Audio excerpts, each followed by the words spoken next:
Let's go. Voilà, je suis très heureux de vous accueillir aujourd'hui. Évidemment, j'allais dire, chacun le comprendra, donc en mode Covid. Et le mode Covid nous a appelé à faire aussi, ce moment va être retransmis à distance. Et s'il y a quelques problèmes techniques, je parle pour ceux qui nous suivent à distance, et je sais déjà, et je les salue, un certain nombre de collègues qui nous suivent à distance, il y aura un enregistrement et on veillera à ce que ce qui se dit aujourd'hui puisse être diffusé. Voilà, donc pour vous saluer, bien sûr, Monsieur le Ministre, cher Jean-Louis Bianco, Madame la Présidente du Conseil des sages de la laïcité, cher Dominique Schnapper, Madame la Professeure, chère Catherine Kinsler, vous saluez toutes et tous.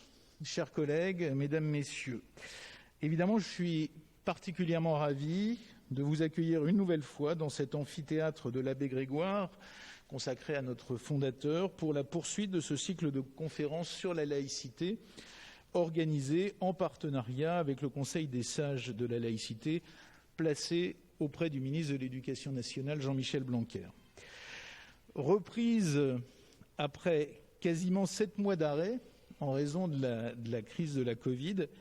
La dernière conférence avait été programmée, je vous rappelle, laïcité non féminin avait été prévue le 9 mars. Et évidemment, nous n'avons pas pu la faire, mais vous le comprenez facilement, c'est très important de continuer ce qui est engagé. Je voudrais vraiment vous dire, évidemment, que nous allons tout faire pour qu'il y ait, je vous remercie d'être présent, et que, comme je viens de l'indiquer, ce puisse être suivi aussi à distance et que chacun puisse profiter au sens fort du mot de ce moment. 3 conférences ont donc été reprogrammées. La conférence de ce soir, évidemment, qui est centrale. Qu'est-ce que la laïcité ? Et je remercie encore une fois nos 3 interlocuteurs, nos 3 personnalités, nos 3 intervenants, qui évidemment qu'on ne présente pas tant ils portent cette question de la laïcité.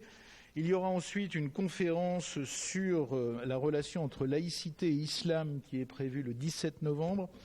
Et nous clôturerons le 9 décembre prochain, 1 an après l'inauguration de ce cycle, en présence, nous l'espérons, mais l'espérance est normalement légitime, du ministre Jean-Michel Blanquer, et évidemment à la date anniversaire de la loi de 1905.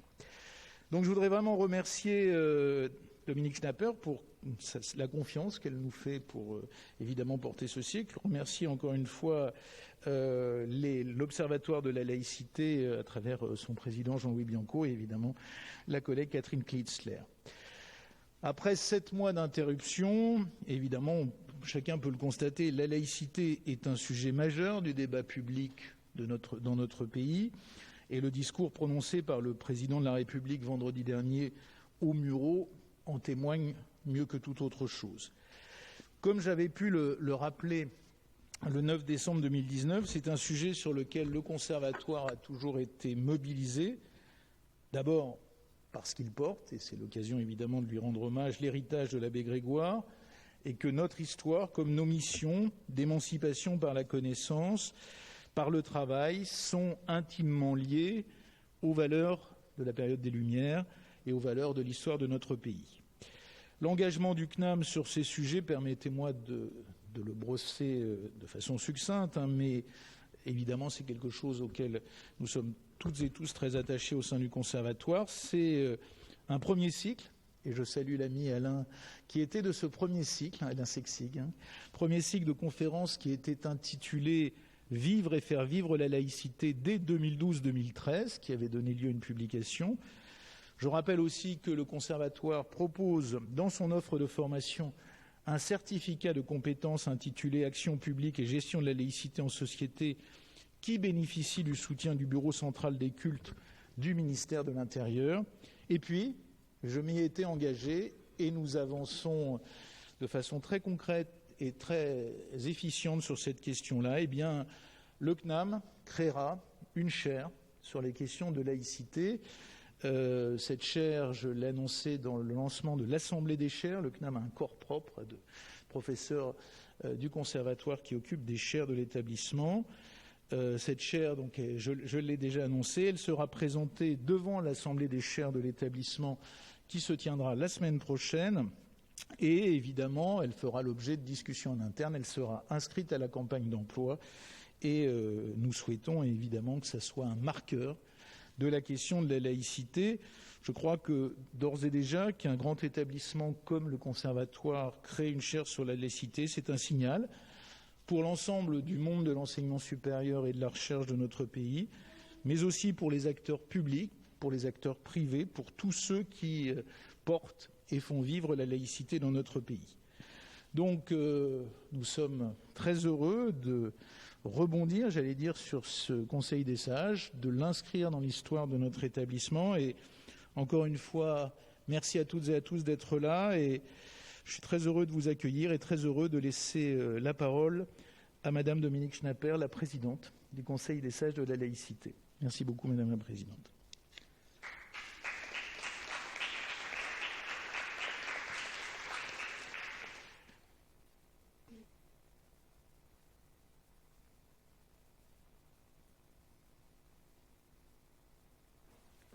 C'est fait. Bon. Donc je renouvelle mes remerciements, Monsieur l'administrateur, pour nous accueillir dans cet amphithéâtre superbe, avec un nom qui est cher à notre corps. Alors vous avez évoqué que l'année dernière, nous avions fait une inauguration officielle avec vous, Monsieur l'administrateur, et avec le ministre de l'Éducation nationale. Mais évidemment, le projet tel qu'il avait été conçu a été interrompu par des événements que nous connaissons tous. Alors le confinement n'a pas résolu tous les problèmes et nous restons, au Conseil des sages, nous restons convaincus qu'il nous reste une tâche qui consiste, à propos de la laïcité, et de la constatation qu'il y a eu comme une interruption dans la transmission de ces grands principes. Il nous reste, je crois, la tâche à la fois de porter des jugements ou des conseils sur les dispositions et aussi de fonder la dimension à la fois théorique, juridique, politique de la citoyenneté. Nous en sommes d'autant plus convaincus que la laïcité est une dimension essentielle, fondamentale, structurelle de la démocratie. Alors ce nouveau cycle, enfin ce complément à ce qui avait déjà été fait l'année dernière, débute aujourd'hui par la conférence de Catherine Kinstler, que beaucoup d'entre vous connaissent par ses publications, qui est professeure honoraire de philosophie à l'Université de Lille et dont les travaux sont bien connus, et de Jean-Louis Bianco qui, outre ses titres politiques, est président de l'Observatoire de la laïcité, et sa place comme président de l'Observatoire et comme membre du Comité des sages s'impose. L'un et l'autre sont des membres du Comité des sages du ministère de l'Éducation nationale, mais il va de soi que c'est leur propre réflexion, leur propre pensée, leur pensée personnelle sur la laïcité qu'ils vont proposer à notre réflexion commune. Et comme je les connais maintenant bien, puisque ça fait un certain nombre de mois que nous travaillons ensemble, je vous annonce d'avance que vous aurez un très grand plaisir à les écouter, à apprendre de leur part. Et je les remercie l'un et l'autre de contribuer à notre réunion aujourd'hui. Et je me réjouis de les écouter l'un et l'autre, comme vous allez vous en réjouir aussi. Donc Catherine Kinstler, je vous donne la parole pour présenter vos réflexions d'aujourd'hui. Je crois qu'il faut appuyer là.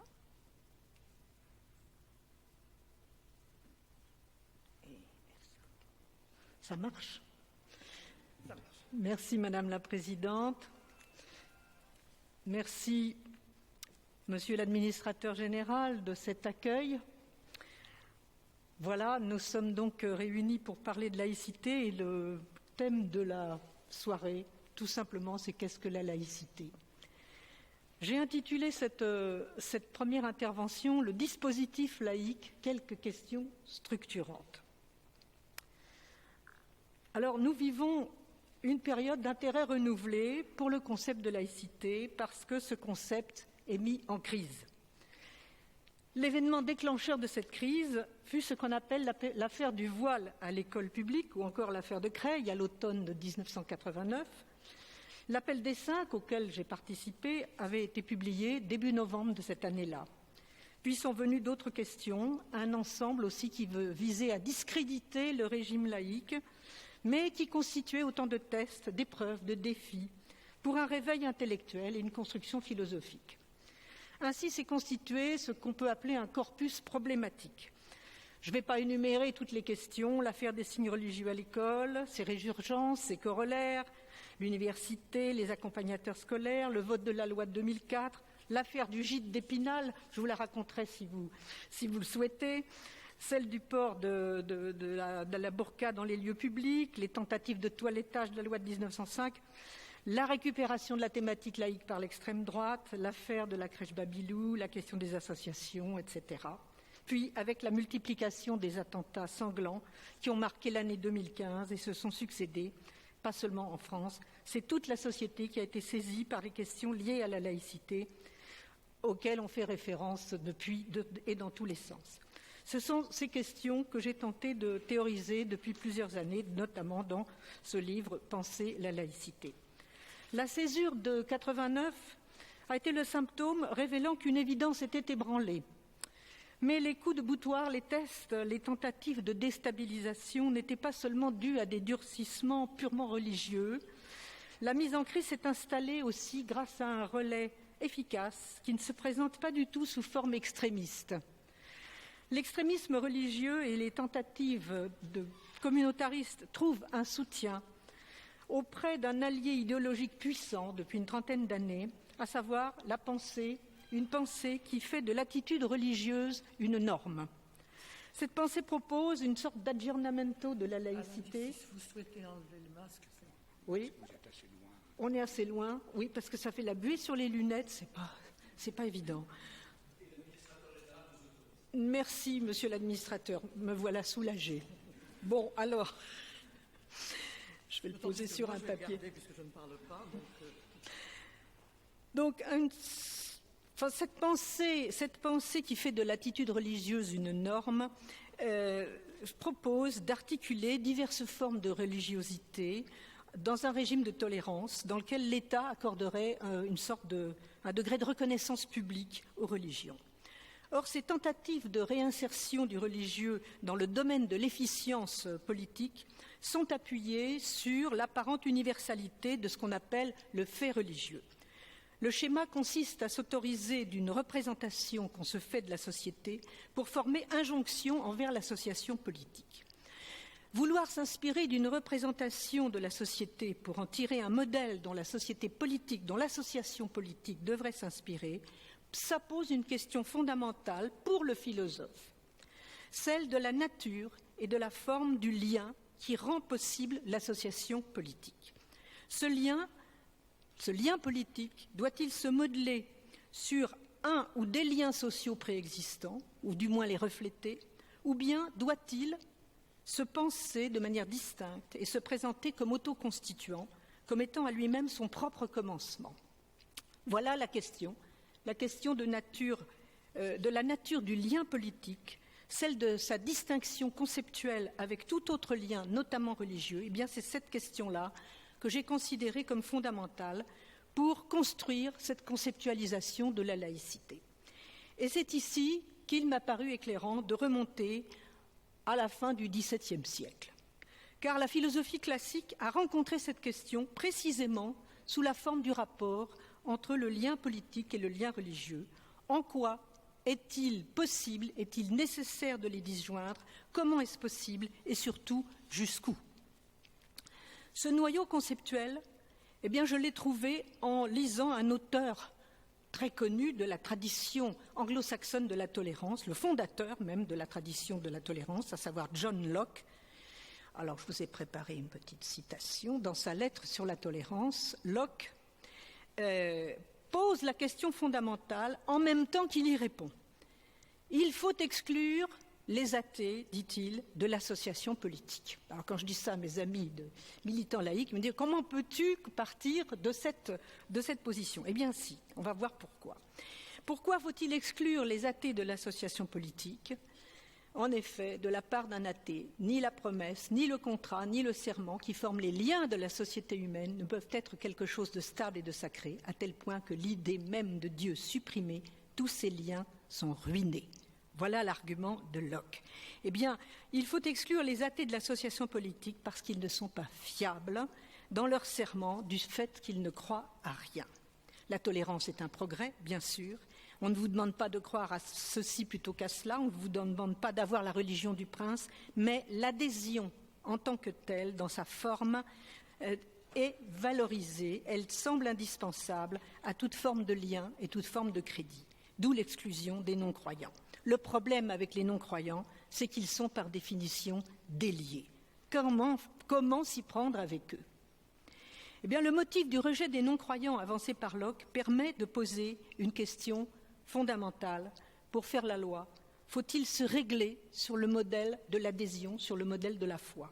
Le lien politique s'inspire-t-il d'une adhésion préalable dont le modèle serait la croyance ? Suppose-t-il des coalitions qui lui seraient logiquement antérieures et nécessaires ? Locke répond oui, mais sa manière de répondre dégage ce que j'appelle une question structurante. On peut y répondre de manière opposée, mais la question est structurante parce qu'il y répond, lui, en relation à la formation de l'association politique. Eh bien, pour faire apparaître la différence laïque, on ne change pas la question de Locke fondamentalement, on y répond différemment. Je relis Locke en reprenant son raisonnement. Pour établir le concept de tolérance, Locke s'emploie à comparer, à dissocier l'association civile d'une part de l'association religieuse de l'autre. Tous les distingue, il les sépare, elles n'ont pas le même objet, elles n'ont pas la même finalité, elles n'ont pas les mêmes moyens, elles sont bien séparées, mais la disjonction connaît un point d'arrêt. Voilà, je vous ai mis le tableau, je ne vais pas le commenter en entier, j'ai souligné donc cette racine. La disjonction connaît un point d'arrêt dans la théorie de Locke.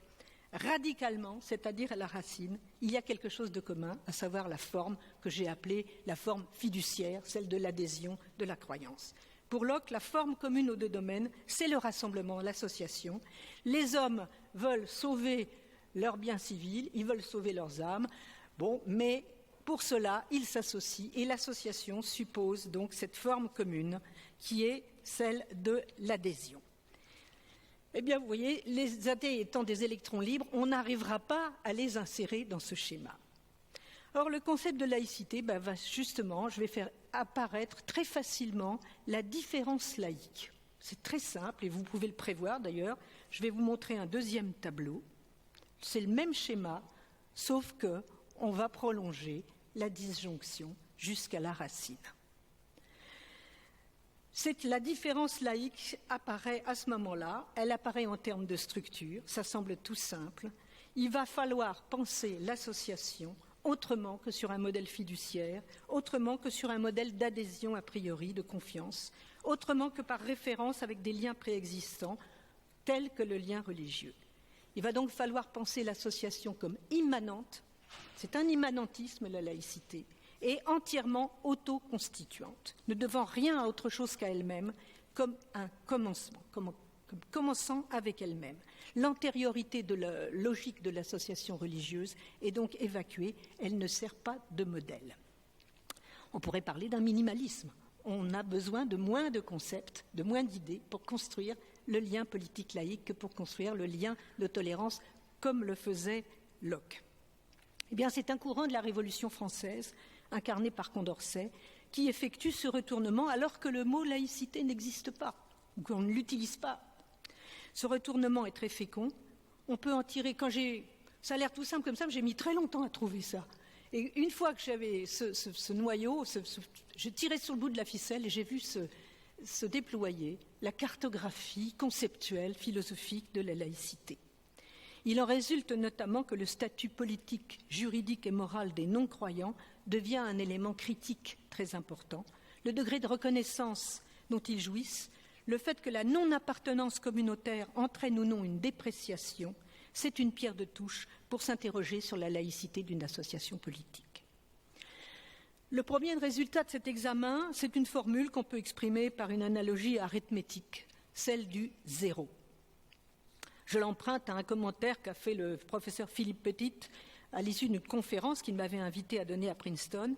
S'agissant de l'organisation de la liberté de conscience et de la liberté des cultes, il a proposé cette analogie aux étudiants, cette analogie avec la numération. Les anglo-saxons commencent par 1 pour faire coexister les libertés et les Français commencent par 0. Partir de 1, c'est s'appuyer sur les courants, les communautés existantes, notamment les religions, pour les réunir, pour les fédérer dans ce qu'ils ont de commun. Partir de 0, c'est du fait même de ce minimalisme, ouvrir un espace plus large qui pourra accueillir toutes les positions, y compris celles qui n'existent pas. Y compris celles qui n'existent pas.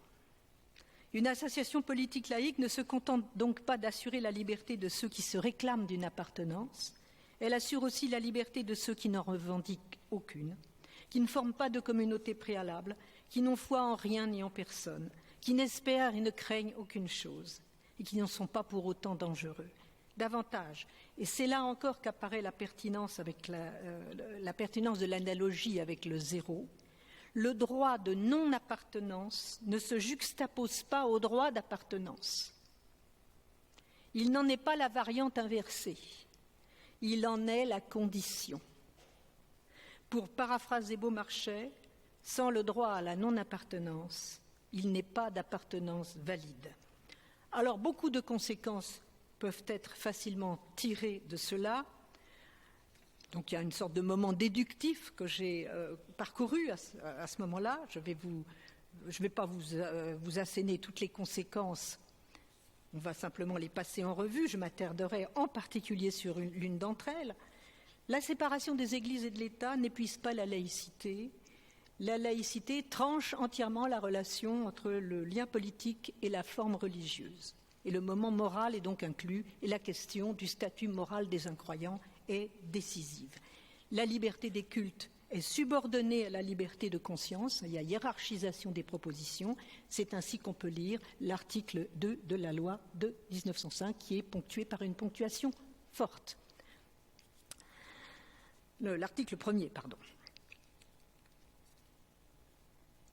Deuxième conséquence, installée sur le moment zéro, la puissance publique, et on oublie toujours qu'il y a deux choses, la puissance publique et tout ce qui participe de la puissance publique s'abstient en matière de croyance et d'incroyance. Le moment zéro, ça vaut d'abord pour la puissance publique. C'est ce qu'on appelle à proprement parler le principe de laïcité. Mais ce principe propre à la puissance publique ne suffit pas à définir le régime de laïcité. Ce principe est limité à la puissance publique. Il faut adjoindre à ce principe ce qu'il ne gouverne pas directement, c'est-à-dire la libre expression qui vaut partout ailleurs que dans la puissance publique, que dans l'autorité publique. Et confondre ces deux principes, c'est ruiner la laïcité. Je m'attarderai tout à l'heure sur ce point, après avoir passé en revue tout cela. La non-reconnaissance politique et le non-financement public des cultes sont déductibles de cet espace zéro, ça c'est facile. La liberté des cultes est un droit liberté et non un droit créance, sans faire un droit créance, subventionner les cultes aux frais de l'État, eh bien, ce serait rompre leur égalité, et puis on en oublierait forcément quelques-uns. L'association politique ne suppose aucun lien préalable dont elle s'inspirerait, et donc elle réunit d'abord des individus. C'est un atomisme. La laïcité, c'est un immanentisme, c'est un minimalisme et c'est aussi un atomisme. Donc on réunit d'abord des individus et dans une telle association, il n'y a pas de supposition et encore moins d'obligation d'appartenance, bien que les appartenances ne soient pas du tout exclues, bien sûr. Il n'y a pas de contrat entre l'association politique laïque et les citoyens, mais ça c'est vrai du modèle républicain en général, ce sont les citoyens, par l'intermédiaire de leurs représentants, qui font les lois. La République, une république laïque, n'est pas un deal, ce n'est pas un lobby Ce n'est pas une discussion avec des lobbies, c'est pas on ne traite pas avec des lobbies, ce n'est pas une association sur le modèle d'un échange marchand où on échange les choses. Les communautés ne sont pas pour autant exclues, donc ça permet l'élucidation du concept de communautarisme. Il y a des communautés d'associations, nous faisons tous partie d'associations qu'on peut considérer comme des communautés, mais on passe au moment communautariste quand une communauté fait pression sur ceux qu'elle pense devoir lui appartenir, et on passe au communautarisme politique au moment où cette communauté réclame des droits et impose des devoirs spéciaux pour ceux qu'elle pense lui appartenir. La laïcité n'est pas contraire aux religions, je crois que tout le monde le sait, ça. Elle s'oppose seulement à leur visée politique, à leur tentative de faire la loi en tant que telle. Elle ne s'oppose même pas à ce que les citoyens puissent faire valoir un point de vue inspiré d'une religion, mais elle leur demande d'universaliser leur démarche, de la présenter de manière qui puisse valoir pour l'ensemble des citoyens. Mais en revanche, la laïcité est contraire à une forme de religion, c'est la religion civile. La foi ne peut pas se présenter comme loi, mais la loi ne peut pas réclamer l'adhésion sous la forme d'une foi. Enfin, il y a comme déduction la laïcité scolaire. Les élèves de l'école publique sont concernés, pas seulement les personnels. Répondre à cette question demanderait une toute autre conférence. Je répondrai avec la formule très rapide. Les élèves de l'école républicaine ne sont pas de simples usagers, ils sont des libertés en voie de formation, et c'est l'enjeu, c'est le point qui est traité par l'école publique. Mais ce n'est pas seulement pour cette raison-là que la laïcité scolaire est fondée. Donc je laisse de côté cette question. Alors je propose maintenant de m'attarder, de faire un zoom sur l'un des points, le régime laïque et le principe de laïcité. Là, je crois que je vous ai préparé un truc. Ça marche bien. Régime et principe de laïcité. Alors, tout à l'heure, je l'ai vu dans les conséquences, le régime laïque repose sur une dualité, c'est-à-dire une dualité de principes. Il articule deux éléments. Tout d'abord, le principe de laïcité, ou d'abstention, la puissance publique s'abstient, il n'y a pas de discours relatif à une foi, à une croyance, même pas de manière allusive. Dans le discours public, les magistrats doivent observer le principe de laïcité, enfin tout le monde le sait, tout cela. Mais il faut lui adjoindre le principe de liberté d'opinion et d'expression. Alors bien sûr, ce principe n'a pas besoin d'être énoncé, il est premier, il est supposé, mais enfin, du point de vue philosophique, il vaut mieux quand même le dire. Bon. Sans cette dualité ne s'applique pas aux mêmes objets. Chacun des principes ne s'applique pas aux mêmes objets. Sans cette dualité, la laïcité perd son sens. C'est précisément parce que la puissance publique et le domaine qui lui est constitutivement associé s'astreignent à la réserve en matière de culte et de croyance que les libertés d'expression, d'association, etc., peuvent, dans le cadre du droit commun, se déployer dans la société civile. Alors on dit dans l'espace public, vous voyez que c'est ambivalent, parce que public, ça peut vouloir dire ce qui relève de l'autorité publique, comme quand on dit les comptes publics, par exemple, mais ça peut vouloir dire aussi ce qui est accessible au public. Donc je parlerai plutôt de société civile, pour être plus clair. Donc, tout cela peut se déployer dans le cadre du droit commun, dans la société civile, sous le regard d'autrui, dans la rue, dans le métro, une boutique, un hall de gare, l'affichage religieux, par exemple. Et bien sûr, dans l'espace de la vie intime, à l'abri du regard d'autrui. Cette dualité, nous sommes constamment en présence de cette dualité. L'élève qui, en entrant à l'école publique, enlève ses signes religieux, les remet à la sortie. Donc il fait l'expérience de cette dualité. Il est soustrait aussi bien à une uniformisation d'État qui lui demanderait tout le temps de s'abstenir qu'à une uniformisation par communauté qui lui serait réclamée par la société, par l'association dans laquelle il est inclus, ou son cadre familial. C'est ce que j'appelle la respiration laïque. Ça, c'est un point qui me semble très important. L'uniformisation de la vie est levée par cette respiration laïque. Or, il y a bien des fluctuations politiques en matière de laïcité ces derniers temps qui sont intelligibles à la lumière de cette dualité, ou plutôt à la lumière de sa méconnaissance. Cette dualité est structurante, elle explique deux déformations, deux dérives de la laïcité par un même mécanisme, deux dérives opposées mais qui s'expliquent par un même mécanisme. Ce même mécanisme, je vous en donne la clé, il est très, très facile aussi, très, très simple. On prend l'un des principes et on lui fait recouvrir tout le terrain, on lui fait nier l'autre, on lui fait recouvrir l'autre. Et nous obtenons donc, bien sûr, des figures qui sont pures, mais on peut faire des degrés à chaque fois. Mais je vais vous présenter les choses de manière extrêmement schématique. La première dérive, alors, deux dérives symétriques et complices. Elles sont symétriques. On verra pourquoi elles sont complices. La première dérive, je l'appelle la laïcité adjectivée parce qu'elle ajoute un adjectif au substantif laïcité et que cet adjectif a pour fonction d'absorber le substantif.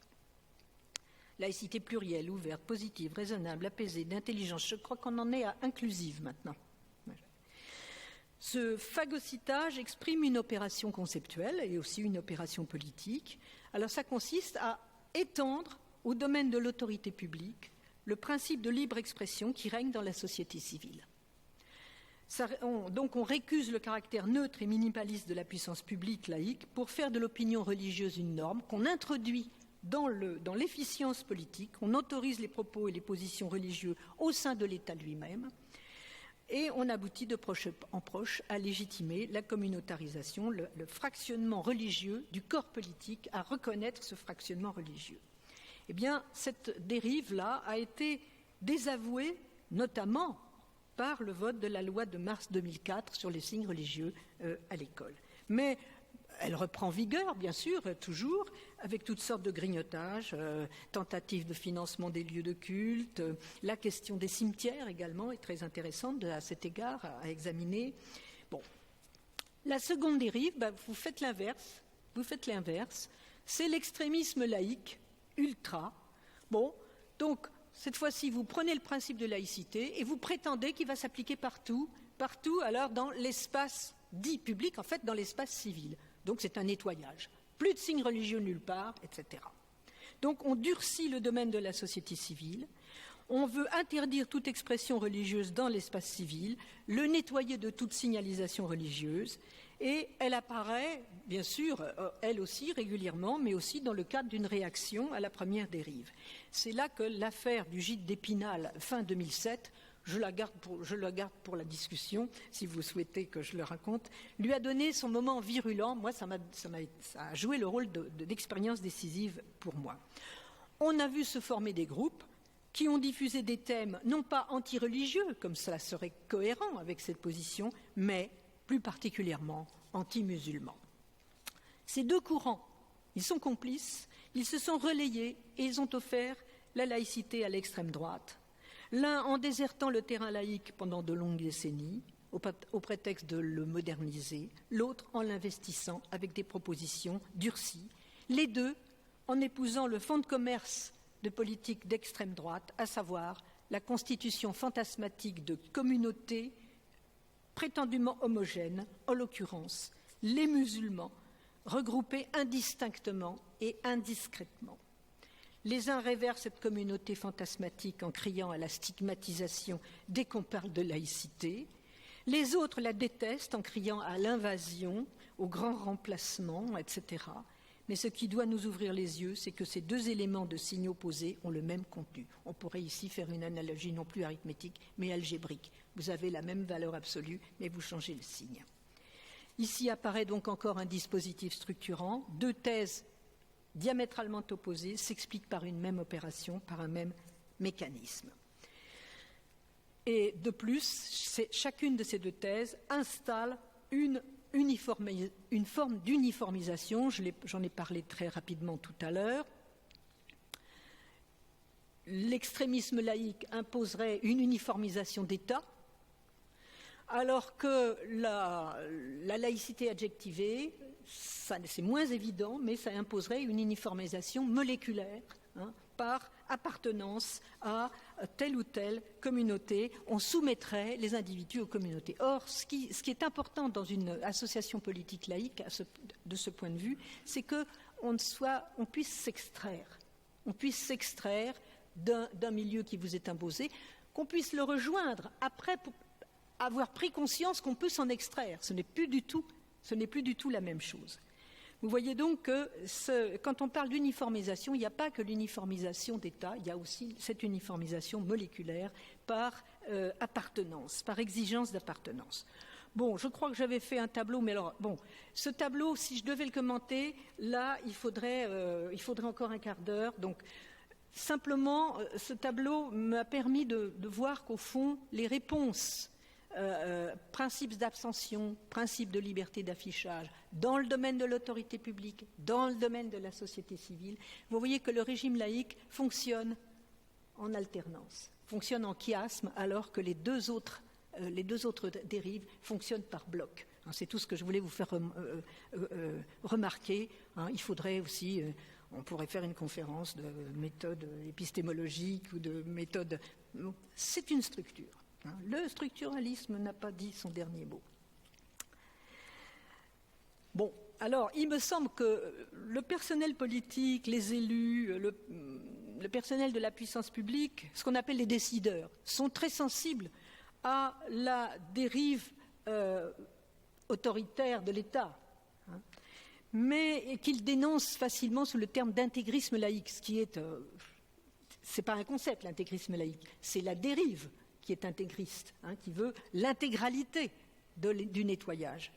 Mais ces mêmes décideurs, pendant 30 ans, ont été très perméables à la première dérive, à l'adjectivation, qui se présente insidieusement sous la forme de la pensée naturelle à laquelle j'ai fait allusion au début de cette intervention.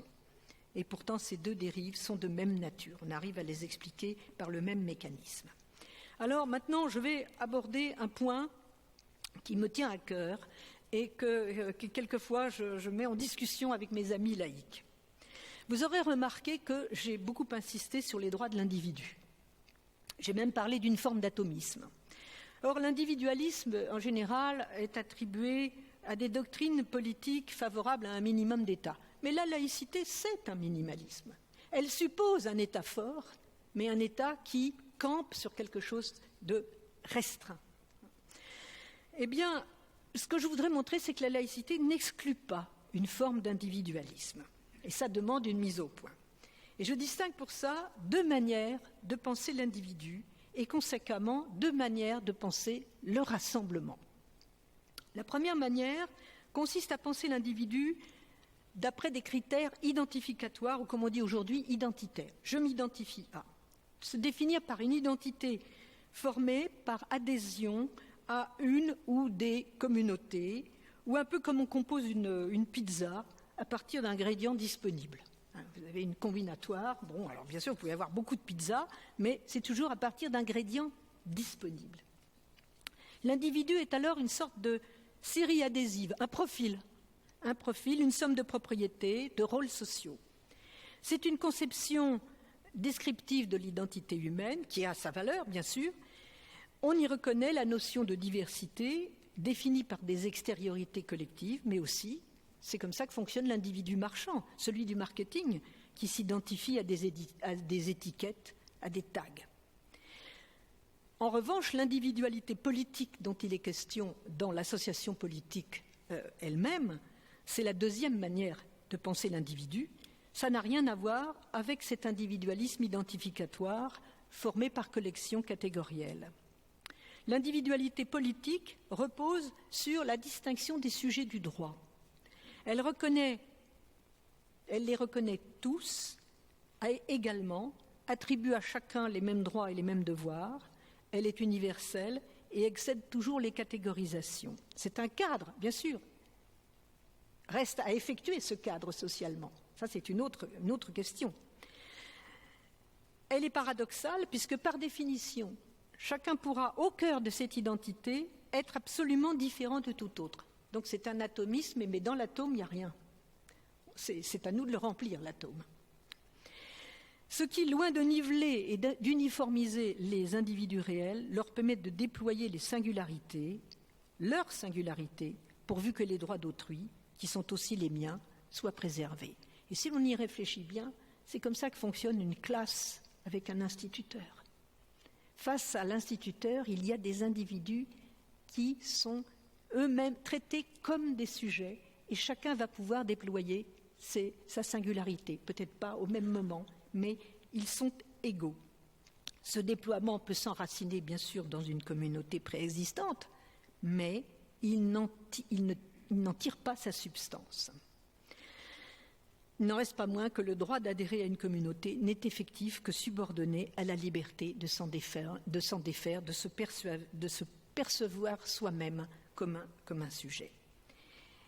Donc vous voyez qu'il y a deux manières de penser l'individu et conséquemment deux manières de penser le rassemblement. Le rassemblement catégoriel propose une constitution de proche en proche, ceux qui me ressemblent, ceux avec qui je vais m'attrouper. Bien sûr, nous avons tous plaisir, souvent, à participer à de tels rassemblements. Ça n'a rien de choquant au niveau civil, et même il y a une législation qui permet l'organisation de ces rassemblements, c'est le droit des associations. Mais on bascule dans le communautarisme social à partir du moment où ces rassemblements font pression sur les personnes qu'elles veulent atteindre et annexer, et bien sûr communautarisme politique à partir du moment où il y a obligation d'appartenance et des droits et des devoirs spécifiques qui sont réclamés. Eh bien, le lien politique républicain laïque ne s'effectue pas par de telles collections catégorielles. Bien sûr qu'on collectionne, on va collectionner les voix, mais je vous fais remarquer que le terme minorité-majorité n'a pas du tout le même sens en termes électoraux qu'en termes de description catégorielle. Le lien politique n'est pas lui-même une catégorie, il ne réunit pas non plus des collections constituées sur ce modèle, il réunit des atomes politiques. Et donc ainsi, on peut distinguer l'individualisme par particularité. Voilà, je vous ai là aussi, je crois que ce tableau-là, je ne vais pas le mettre tout de suite. On peut distinguer l'individualisme par particularité qui ne connaît que des profils, qui rassemble des profils, et d'autre part l'individualisme d'une loi qui reconnaît et promeut les individualités singulières. Et puis d'autre part, on distinguera les rassemblements par collection identificatoire d'une part, et de l'autre, leur rassemblement politique républicain qui réunit des sujets singuliers dont le but est d'exister librement comme tel. Voilà, donc, rendre la singularisation universellement possible, tel est le défi que se propose en tout cas l'association politique laïque.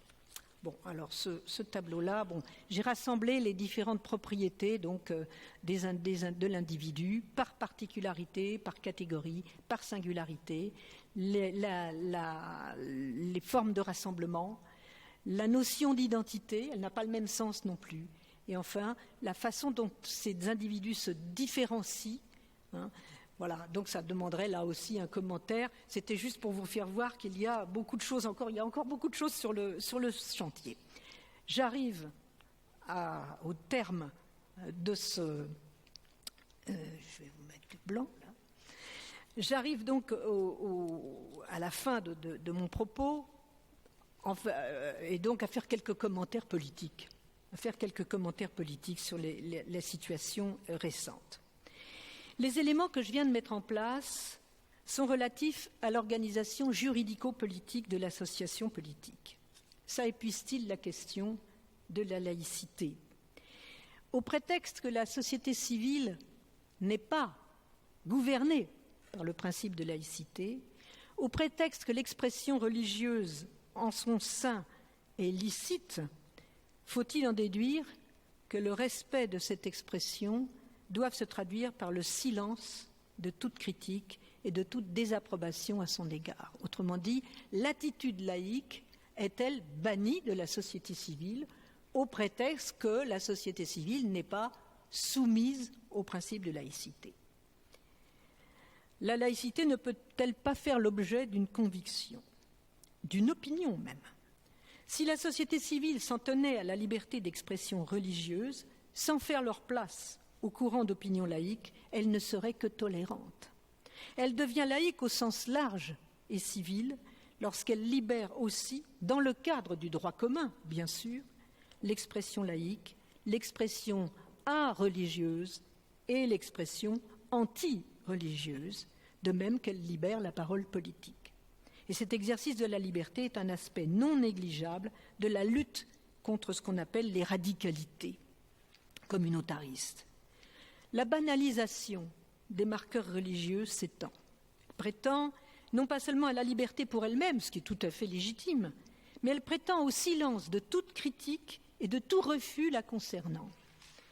On en connaît l'occurrence principale, la pression sur les femmes de culture musulmane, ou supposait-elle, assignées comme telles, qui ne portent pas le voile, qui refusent ces marquages. Cette pression augmente et dans certains lieux, on leur rend la vie impossible.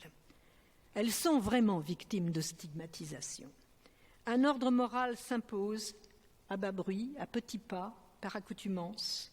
Allons-nous accepter que le non-port du voile, que le port d'un maillot 2 pièces, celui d'une jupe courte, s'asseoir dans un café, tout cela devienne pour certaines femmes un acte d'héroïsme? L'accepter pour certaines, c'est l'avoir accepté pour toutes. Un tel fait social ne peut pas s'affronter par la juridisation. Ce serait tuer toute liberté d'expression et ce ne serait pas laïque. C'est au contraire en usant de la même liberté d'expression qu'on peut en désigner la banalisation. C'est l'affaire de la société. Oui, on a le droit de porter un signe religieux. Oui, on a le droit d'afficher une option politico-religieuse ultra-réactionnaire dans la société civile, y compris lorsqu'on est un représentant syndical. Mais n'oublions pas la réciproque. C'est en vertu du même droit qu'on peut exprimer la mauvaise opinion qu'on peut avoir de cet affichage et toute la crainte qu'il peut inspirer. C'est en vertu du même droit qu'on peut critiquer ou réprouver telle ou telle religion, telle ou telle doctrine. Et il n'est pas interdit jusqu'à nouvel ordre de s'imposer ce droit de réprobation et de critique publique comme un devoir civil sans pour autant être un facho ou un islamophobe. Sur ce point, l'intervention récente aux Mureaux du président de la République introduit une césure, une fracture en tout cas j'espère, dans le déni général qui voulait frapper d'infamie toute réprobation critique à l'égard d'une expression religieuse. Une autre occurrence de ces tentatives d'intimidation en faveur de la normalisation religieuse est la réactivation de la question du blasphème. Bien que le délit de blasphème soit aboli en France et récemment en Alsace-Moselle et dans de nombreux États de droit, et que la notion même de blasphème n'ait aucun sens, la question fait retour avec la notion de sensibilité blessée. Il y a retournement victimaire. Les procureurs d'avance se présentent en victimes. Les croyants auraient droit à ne pas être blessés dans leurs convictions. Il faudrait donc épargner à ces convictions toute critique, toute plaisanterie, toute caricature. La notion de sensibilité blessée tente de juridiser un moment psychologique à des fins de censure. Les convictions religieuses auraient prétention à devenir une propriété constitutive de la personne, indissolublement incluse en elle. L'appartenance religieuse ou d'opinion serait considérée donc comme essentielle et prétendrait en tant que telle à une reconnaissance et à une protection. Cette inclusion des croyances dans la personne essentialise les croyances, les considère comme des propriétés inaliénables des personnes.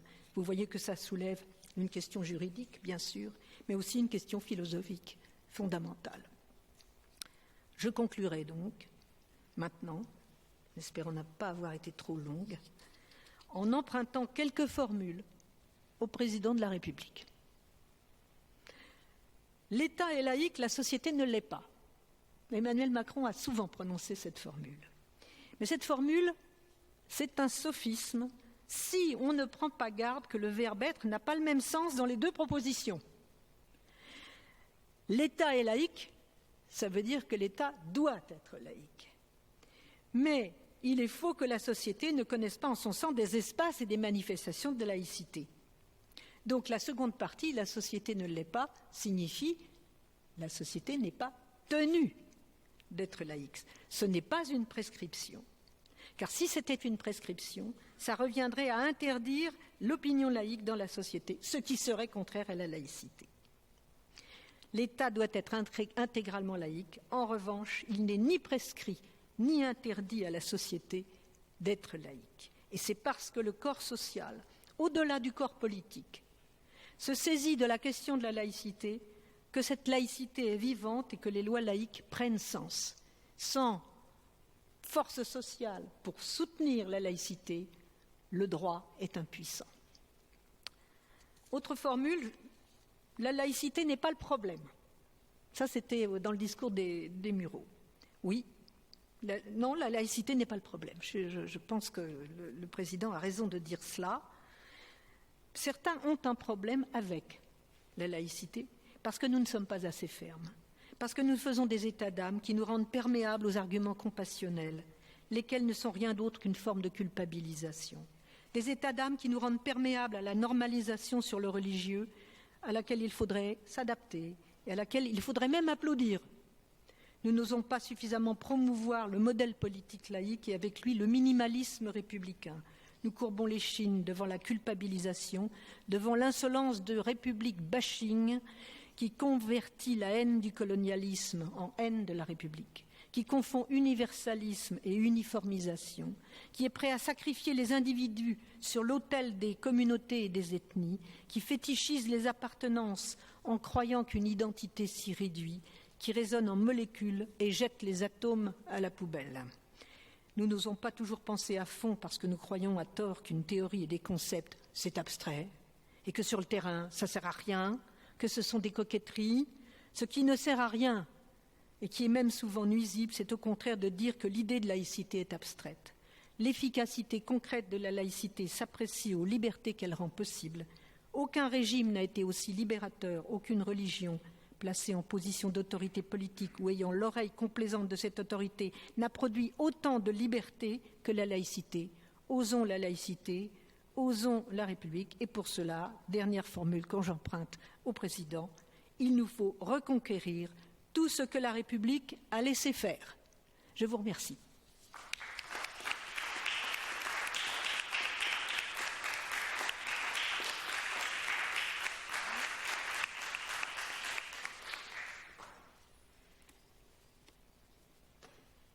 Je vous avais annoncé que vous auriez un immense plaisir à écouter Catherine Kinsler.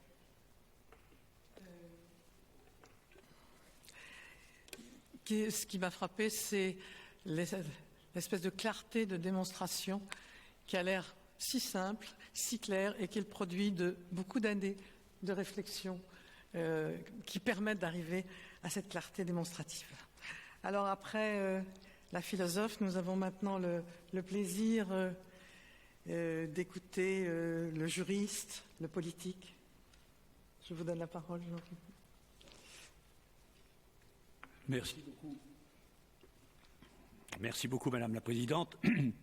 Bonsoir à toutes et à tous. Je suis évidemment heureux de me trouver à vos côtés, aux côtés de collègues membres de l'Observatoire du Conseil des Sages, et puis ici, dans cet amphithéâtre, au CNAM, pour des tas de raisons, l'une d'entre elles étant que le CNAM a une histoire, le CNAM a des valeurs, le CNAM représente quelque chose, et je suis heureux de voir qu'on peut de temps en temps vivre sans penser qu'on doit s'exprimer en 120 caractères, ni que le long terme, c'est la fin de la journée.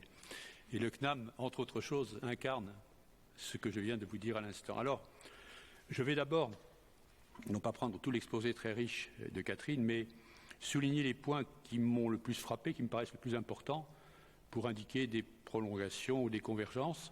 Et puis, je vais, dans un deuxième temps, me placer sur un terrain différent, qui est un terrain, Catherine a abordé les questions pratiques, mais plus pratique, ce qui n'enlève rien à l'importance de sa démarche. Et j'ai été frappé moi aussi, mais je commence à la connaître maintenant, par sa clarté d'expression et de pensée qui est lumineuse, et en plus par la richesse que cela peut apporter pour nous dans nos différentes fonctions, d'avoir une approche philosophique de la laïcité. On a beaucoup d'experts remarquables dans beaucoup de domaines, beaucoup d'angles d'attaque, on n'a pas beaucoup de gens qui ont cette approche philosophique que Catherine nous a fait partager. Alors, quelques remarques au fil des notes que j'ai pu prendre. Catherine Kinsler a, je crois, raison de parler du dispositif laïque, de rappeler rapidement les événements qu'on a tous en tête qui l'ont pu l'ébranler, mais la conclusion que j'en tire, et je pense qu'il n'y aura pas de désaccord entre nous là-dessus, c'est que le dispositif laïque a résisté. Non sans difficulté, non sans lacune, non sans faiblesse. La moindre n'étant pas celle du silence des hommes politiques, des forces constituées pendant très longtemps sur la laïcité. Pendant combien d'années on a salué la laïcité de manière rituelle? Vive la République, vive la laïcité. Puis après on passait aux choses sérieuses. Le problème c'est que les choses sérieuses c'était la République et la laïcité. Et le débat public, les situations auxquelles la France comme d'autres pays est confrontée fait que peu à peu, par des biais très divers, nous nous réapproprions les uns et les autres, comme citoyens, comme individus, comme militants, ou dans nos fonctions, la laïcité. Et c'est pour moi la meilleure manière de la rendre vivante. Je suis d'accord aussi avec ce que Catherine a dit fort justement. On dit parfois que la laïcité est une valeur. Ce n'est pas une valeur, c'est un principe, qui quelque part est plus fort. Et ce n'est pas qu'un principe juridique, c'est un principe politique qui se traduit aussi par des formes juridiques. Je crois que c'est très important de ne pas se tromper là-dessus. J'y reviendrai dans un instant en vous proposant une définition de la laïcité, parce que ce qui fait la force de cette laïcité, le fait qu'elle est adaptée, pas adaptable, adaptée à différents lieux, à différentes époques, à différents contextes sociaux, politiques, c'est qu'elle est abstraite. Et on rejoint le goût des Français pour l'abstraction et pour l'universel. La République a proclamé les droits de l'homme et du citoyen pour le monde entier. Mais il se trouve que la notion même de citoyen est une notion relativement abstraite. On ne naît pas citoyen, on le devient. Comment est-ce qu'on le construit? Mais le citoyen peut exister dans n'importe quel contexte géographique et politique dès lors qu'on a le principe. Et cette abstraction, cette recherche de l'universel nous donne une réelle force. On est très frappé par les critiques qui sont adressées à la laïcité, en gros et pour faire bref, d'une partie du monde anglo-saxon sur le thème c'est contre les libertés, et d'une partie du monde arabo-musulman, mais dans une bataille interne sur qu'est-ce que c'est que l'islam et qu'est-ce que c'est que la démocratie, dans laquelle la laïcité française est une sorte de pion ou d'otage. Si on est pour l'égalité entre les femmes et les hommes, alors on est pour la laïcité, et inversement. Si on est pour la démocratie, alors on est pour la laïcité, et inversement.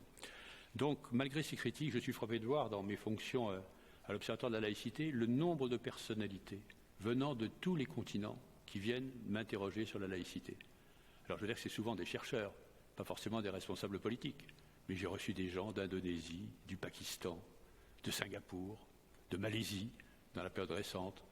Il y a un intérêt parce que, au fond, beaucoup de pays qui sont démocraties ou des gens qui voudraient aspirer à la démocratie dans leur pays se disent on a une question, comment est-ce qu'on concilie les libertés individuelles, la liberté individuelle avec le bon fonctionnement collectif?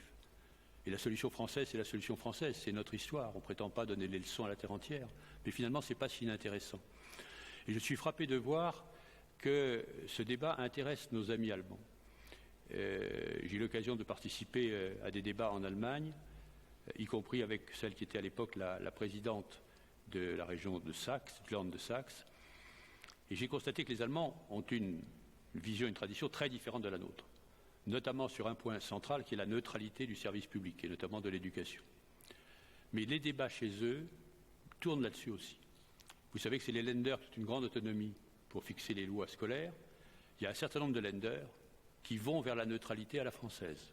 Et même au tribunal constitutionnel fédéral, qui plusieurs fois a refusé d'aller dans ce sens-là, dans un jugement assez récent, il y a eu 2 avis minoritaires sur 6, qui sont des avis minoritaires quasiment français. Le premier avis minoritaire a dit certes, l'administration est neutre, on est tous d'accord, mais ça doit se voir qu'elle est neutre. Sinon, ce n'est pas un dispositif qui fonctionne. Et deuxièmement, l'école. L'école, ce n'est pas n'importe quoi, ce n'est pas n'importe où, c'est le lieu où se forment les consciences. Il faut donc que les enseignants, les personnels administratifs manifestent cette neutralité pour aider à la liberté de formation d'une conscience individuelle. C'est des choses qu'on pourrait écrire, nous, les uns et les autres. Donc ça existe en Allemagne, sachez-le aussi.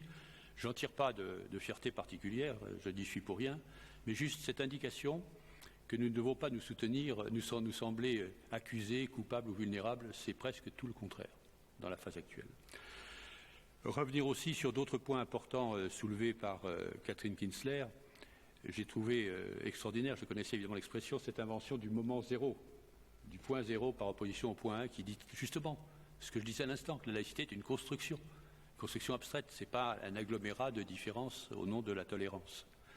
Et j'ai trouvé ça très profondément. J'ai trouvé aussi très juste la critique entre les deux déviations, déformations de la laïcité.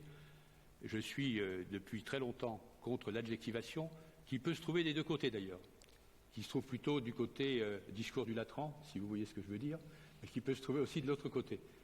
Donc, surtout pas d'adjectif, et ça fait partie d'une des difficultés que nous avons dans ce domaine. Si j'ai le temps, je reviendrai sur islamophobie, communauté, etc. C'est que le vocabulaire est piégeux, il est parfois inventé par des chercheurs pour décrire une réalité, il est le plus souvent utilisé dans un combat politique où presque tous les coups sont permis. Si tu ne penses pas comme moi, je te disqualifie. Si tu n'obéis pas à mon catéchisme, tu n'es pas un bon croyant d'un côté ou de l'autre. Et donc, on n'est pas dans une recherche amicale, fraternelle, académique. On est dans l'utilisation d'armes. D'où l'importance extraordinaire, Dominique Chaperle le rappelait dans sa conférence à Poitiers, de définir les mots que l'on emploie. Eh bien, les deux déviations qu'elle signalait, l'adjectivation empêche de bien définir la laïcité tout court. Toute la laïcité, rien que la laïcité, je crois que c'est une sagesse. Catherine Kinsler a dit aussi des choses importantes sur, sur le droit au blasphème. Alors, elle a 1000 fois raison de dire, et ce n'est pas assez souvent dit, l'aspect liberté, j'y reviendrai dans ma définition dans un instant, qui est le premier aspect, à mon avis, chronologiquement et politiquement et philosophiquement de la laïcité, c'est la liberté. Liberté de conscience, qui est le chapeau de tout le reste. Liberté de croire ou de ne pas croire. Liberté de changer de religion. Liberté de ne pas avoir de religion, d'être déiste, agnostique, athée. Liberté de pratiquer sa religion, la liberté de culte. C'est tout sauf une loi anti-religion, la laïcité. Et cette liberté inclut, comme elle l'a très bien expliqué, la liberté de critiquer les religions, de critiquer d'ailleurs toutes les croyances, de critiquer toutes les convictions. Alors moi, j'aime pas beaucoup l'expression droit au blasphème, parce qu'on met la liberté instituée par la République française, instituée par la laïcité, sur un plan religieux. Le blasphème, c'est une question qui regarde les croyants, pas une question qui regarde les laïcs. Mais c'est passé dans le... J'ai eu une discussion avec Jean-Noël Jeannet à ce sujet, c'est passé dans le vocabulaire courant. Mais enfin, moi je préfère dire droit de critiquer les religions, des tenants des religions, des tenants des convictions. Ce qui m'amène d'ailleurs à ma définition, qui n'a pas la prétention d'avoir la rigueur intellectuelle des propos de Catherine, le côté ciselé. C'est une définition que j'ai trouvée assez opérationnelle quand je veux expliquer la laïcité aux gens. Intellectuellement, elle se discute, mais pratiquement, elle fonctionne bien. Donc je vous la soumets comme un outil à notre réflexion commune. Donc je le disais, la laïcité, c'est un principe politique qui se traduit en acte juridique, en dispositif juridique. Et c'est un principe qui repose sur 3 piliers. Le premier pilier, c'est la liberté. Je disais à l'instant que c'est le premier historiquement, puisque en fait, le mot laïque n'existait pas, le mot laïcité non plus. Mais ce premier pilier, il est dans la Déclaration des droits de l'homme et du citoyen. Il est dans l'article 10. Nul ne peut être inquiété pour ses opinions, même religieuses. Opinions même religieuses, on rejoint une distinction qu'a fait Catherine tout à l'heure, pourvu que leurs manifestations ne troublent pas l'ordre public établi par la loi. Tout est dit, tout est très bien dit. À l'époque, on rédigeait mieux qu'aujourd'hui. Et puis l'article 4, je résume beaucoup, qui dit en substance, la liberté de chacun s'arrête, là elle met en péril la liberté d'autrui. Donc ce premier pilier, il est là dès 1789. Le deuxième pilier, c'est le plus connu et sans doute celui sur lequel nos différences avec d'autres pays sont peut-être les plus fortes. C'est la séparation des églises et de l'État, des églises, et la neutralité qui en résulte pour l'État, pour les services publics, pour les collectivités publiques, pour les agents exerçant une mission de service public. C'est des sujets qui seront débattus, je pense, dans le projet de loi que prépare le gouvernement. Et cette neutralité est la condition d'une égalité. On n'a pas besoin d'être du bon parti, du bon syndicat ou de la bonne religion, en tout cas en théorie, en principe, pour pouvoir voir reconnaître ses droits. Et puis le troisième pilier qu'on cite assez peu souvent, c'est la citoyenneté. Alors il n'y a pas de texte sur la citoyenneté, il y a des lois sur la liberté. On ne naît pas citoyen, je veux dire, on le devient, et comment on construit une citoyenneté fait partie des sujets importants pour notre République. Mais la citoyenneté, ça consiste finalement à dire la République laïque reconnaît que nous sommes différents les uns les autres, mais différents sans être assignés. Et la République laïque considère que ces différences sont source de richesse, à une condition absolument fondamentale, qu'il ne faut jamais oublier. Nous sommes d'abord, quelles que soient nos identités multiples, nos sentiments d'appartenance, nos histoires, nos trajectoires, notre langue d'origine maternelle, nous sommes d'abord femmes et hommes, toutes et tous, des citoyennes et des citoyens à égalité de droits et de devoirs. Et ça, c'est parfaitement abstrait, mais c'est aussi parfaitement universel. Je voudrais compléter rapidement, là aussi, Catherine y a touché, sur la notion d'espace public, qui est ambiguë, parce qu'on comprend le mot public différemment suivant qu'on est juriste ou suivant qu'on est citoyen ordinaire. Nous proposons à l'Observatoire une distinction qui là aussi fonctionne assez bien. Je suis sur un terrain très pragmatique et pas sur un terrain de construction idéologique. Et nous pensons que les règles qui découlent du principe juridique de laïcité s'appliquent différemment suivant les espaces concernés. Le premier espace, c'est l'espace privé, la sphère privée, le domicile, où naturellement la liberté de conscience et sa manifestation ils sont absolues, sous la seule réserve du respect de la loi. Et puis un espace que je préfère appeler l'espace administratif, plutôt que l'espace public. C'est-à-dire qu'il y a les services publics, il y a l'État, les collectivités locales, mais il y a la neutralité des bâtiments, des façades, des murs, des agents et de tous ceux qui exercent une mission de service public. Puis il y a l'espace social, celui où on travaille, une entreprise, une association. On n'y parle pas au sens strict de laïcité puisqu'il n'y a pas de neutralité. Mais on a, en principe, une certaine liberté d'expression avec des limites qui tiennent au bon fonctionnement de la structure. Quel est l'objectif de l'association, de l'entreprise ? Est-ce que telle forme d'expression d'une liberté va à l'encontre de l'intérêt ? Et puis des règles d'hygiène, de sécurité, etc. Et du respect de la bonne marche de l'entreprise, de l'association. Et puis, ce que j'appellerais, plutôt qu'espace public, l'espace partagé. Celui qui est commun à tous, la rue, la place, le jardin public. Et là, la manifestation de la liberté de conscience est garantie, toujours dans la seule limite du respect de l'ordre public. Je voudrais maintenant, je vous donne une série d'éclairages comme ça, revenir sur quelques points d'histoire. Je ne vais pas vous faire un cours d'histoire. Catherine Kissler y a touché de manière très très sensible, pour vous livrer quelques réflexions. La première, c'est quand je pense à l'histoire de la laïcité, beaucoup d'historiens trouveront que ce que je dis est faux, mais je vous le soumets quand même. Je pense à la Renaissance. Pourquoi la Renaissance ? À la Renaissance, il n'y a pas évidemment ni le mot, ni même l'idée de laïcité, mais il se produit ce phénomène probablement littéralement incroyable, que des femmes, des hommes et quelques femmes décident de penser par eux-mêmes et de s'affranchir des dogmes aussi bien scientifiques que religieux. Et ça, mesdames et messieurs, c'est l'esprit même de la laïcité. C'est l'esprit de libre examen. C'est l'appel à la raison. C'est de ne pas prendre une vérité pour acquise tant qu'on ne l'a pas fait passer à l'épreuve de la raison. Alors après, il y a tout le mouvement, bien sûr, des Lumières qui est connu. Il y a les débats à l'Assemblée nationale. Je voudrais vous citer, c'est pas très long, un texte qui est assez peu souvent cité, qui m'impressionne par sa modernité, y compris sur des débats actuels. C'est un texte de Mirabeau, du 14 juin 1791, lorsqu'il s'associe à ceux qui refusent de déclarer la religion chrétienne comme religion nationale. Et ces propos résonnent avec une force extraordinaire encore aujourd'hui. De quelque manière que l'on envisage une religion, la dire nationale, c'est lui attribuer une dénomination insignifiante ou ridicule. Serait-ce comme juge de sa vérité ou comme juge de son aptitude à former de bons citoyens que le législateur rendrait une religion constitutionnelle ? Mais d'abord, y a-t-il des vérités nationales ? En second lieu, peut-il jamais être utile au bonheur public que la conscience des hommes soit enchaînée par la loi de l'État ? Enfin, il ne peut y avoir de national dans un empire que les institutions établies pour produire des effets politiques. 14 juin 1791. Tout le débat du XIXe siècle, la loi de 1905, qui est passionnante pour les citoyens, pas seulement les historiens. Les débats sont d'une très grande qualité avec les conservateurs, les conservateurs qui bougent un peu plus, et puis à l'intérieur du camp laïque, les laïcs qui sont en gros sur la ligne, l'élite d'Aristide Briand, de Jean Jaurès, de Clémenceau, avec des époques différentes, et puis la ligne de ceux qui sont plutôt avec Émile Combes, avec Maurice Allard, député du Var, qui est un admirable orateur, avec Chabert, député de Saint-Étienne. Et il y a une question qui peut paraître ridicule, qui n'est pas transposable aujourd'hui, mais qui occupe les travaux de la Commission.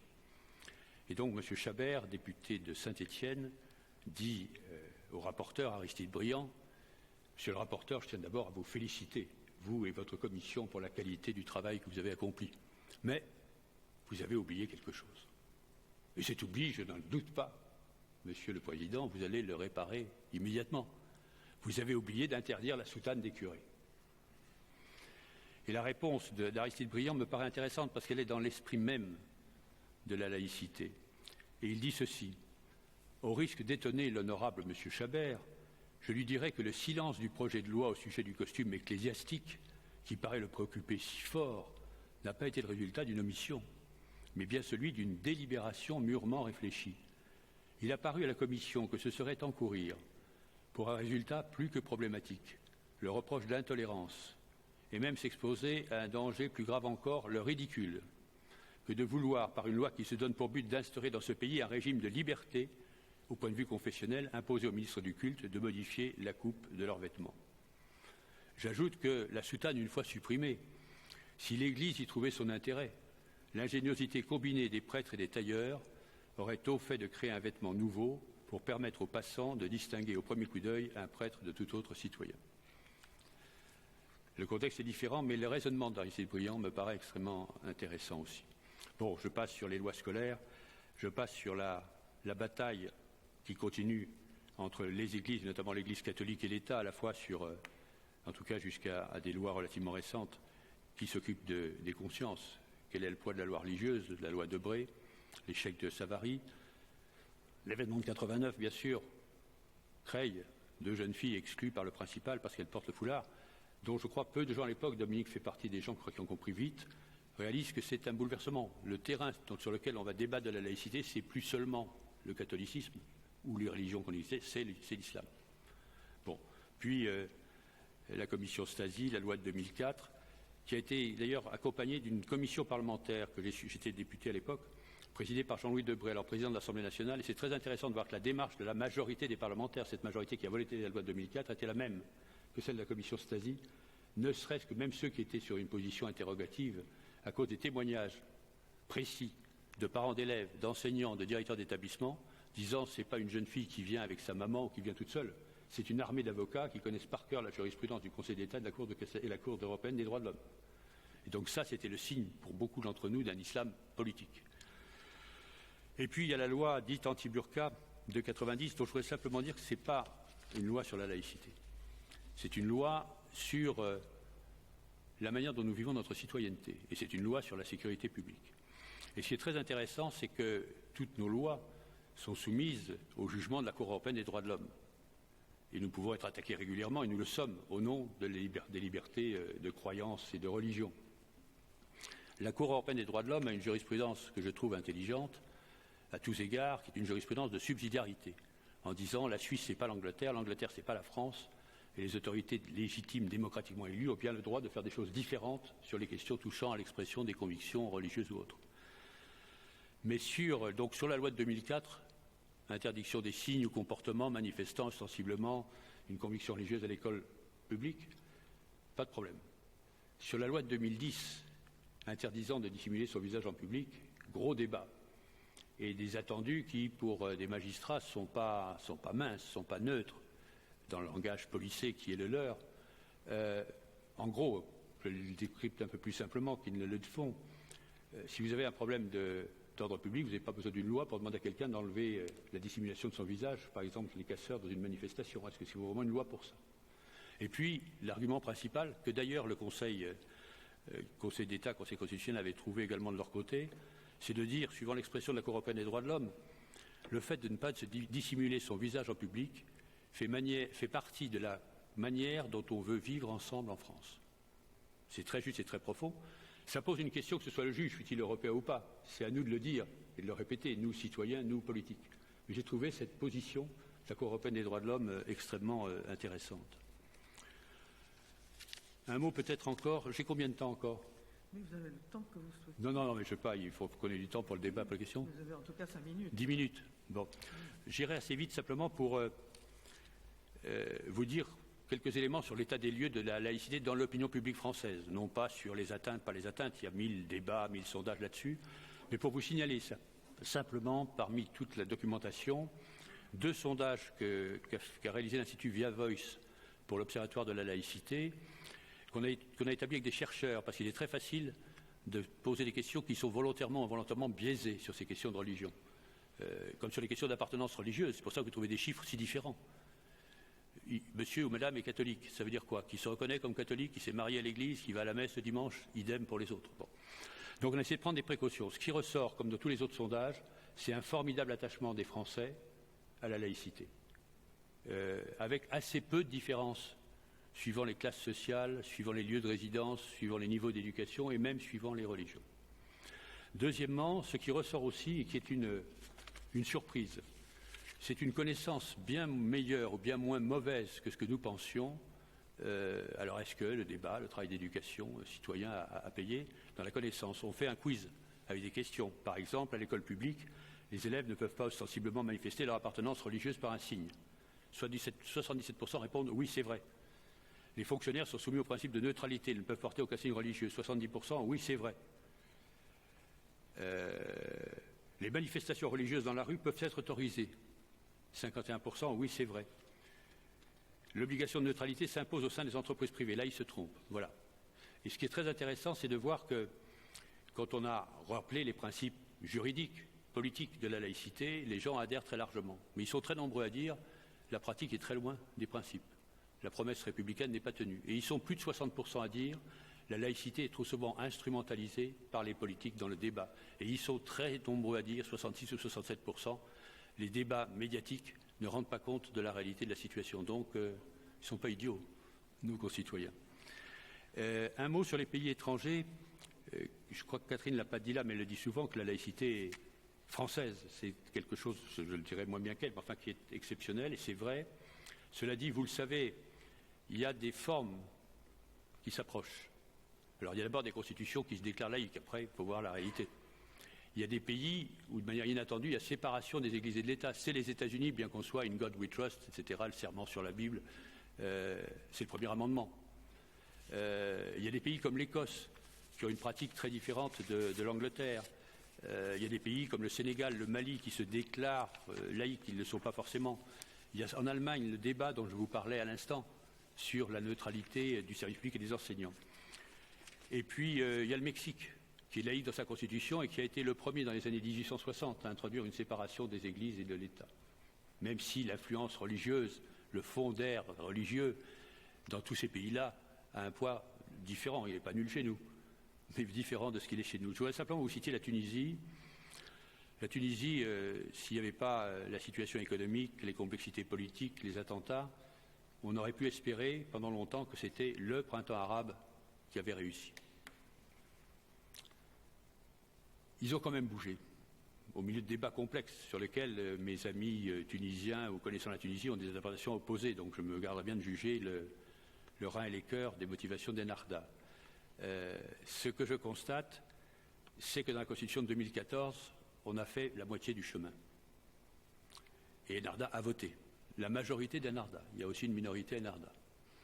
Article 1er, là, on ne sort pas de la tradition, l'islam est la religion de la Tunisie. Mais article 2, la Tunisie est un État à caractère civil. Et article 6, il reconnaît la liberté de croyance et de conscience. Après, on touche sur les questions sociétales, sur l'égalité entre les femmes et les hommes, qui sont connectées à la laïcité, même si ça n'est pas strictement la laïcité. Un mot pour terminer sur la problématique du projet de loi du gouvernement, sur lequel je n'ai pas d'informations neuves, secrètes, personnelles et confidentielles. Juste pour attirer votre attention, mais Catherine l'a fait aussi, sur les pièges des mots, les difficultés. Prenez par exemple islamophobie. Moi, c'est un mot que j'ai arrêté d'employer depuis un bout de temps. Islamophobie a été, je crois, les historiens me démentiront si je me trompe, créé par des chercheurs pour désigner judéophobie, islamophobie. Il a été utilisé évidemment, et il l'est de plus en plus, comme une arme politique pour empêcher toute critique de l'islam. Donc quand vous commencez à parler d'islamophobie quelque part, ça fait une demi-heure ou trois quarts d'heure des débats sémantiques, y compris de certains de nos meilleurs intellectuels, et je pense qu'on peut utiliser son temps à autre chose. Donc communauté, communautarisme, la communauté des supporters du Paris Saint-Germain, la communauté des Français d'origine italienne, des Bretons de Paris. pas de problème, à condition qu'on ait toujours la citoyenneté en ligne de mire. Donc je comprends pourquoi le président de la République, je crois, a inventé séparatisme, ce qui n'est pas parfait non plus. Et il bute sur des difficultés, le gouvernement. Et encore une fois, je ne jette pas la pierre, c'est pas simple de trouver la bonne formule. Il y a des séparatismes qui sont autres que l'islam radical, que l'islam politique, des séparatismes politiques. De quoi on parle? Et puis, si on parle que de l'islam, ce qui est bien le sujet, alors on va, d'une part, s'attirer des foudres et surtout prendre des risques constitutionnels. Donc, à coup, c'est le séparatisme. Et puis, un certain nombre de gens disent au président de la République que ce serait quand même courageux de nommer ce dont on parle. Donc, c'est bien l'islamisme radical, etc. Alors, j'ai lu quelque part, mais je n'ai pas eu le temps de regarder plus précisément, ni la presse ni sur Internet, qu'on parlait d'un nouveau titre. Il y a eu des questions au gouvernement dans lequel on mettait laïcité.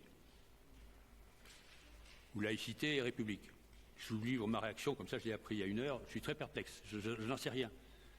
Je suis très content quand on met la laïcité au premier rang, je suis très inquiet quand on lui fait porter des poids qu'elle ne peut pas porter. Ce n'est pas la laïcité elle toute seule qui va résoudre les problèmes d'égalité d'hommes et de femmes ou les problèmes de mixité sociale. Bon, à voir. Au fond, peut-être qu'il faudrait prendre la République, parce que ce qu'on doit sanctionner, c'est les manquements aux lois de la République, qu'ils soient des manquements aux lois de laïcité, que ce soit des manquements à l'égalité entre les hommes et les femmes. Et de ce point de vue-là, il y a eu des avancées faites dans la période récente, à laquelle nous avons contribué. Prenez ce qui avait fait un peu de bruit dans la campagne présidentielle sur des femmes qu'on avait refusé de servir parce que femmes dans un café dans la région parisienne. Alors, les juristes et les spécialistes vous diront c'est une discrimination. La personne qui est victime peut se plaindre d'une discrimination. Essayez donc dans un certain nombre de quartiers. D'autres diront mais une association peut le faire. Ce n'est pas forcément beaucoup plus facile que pour une association.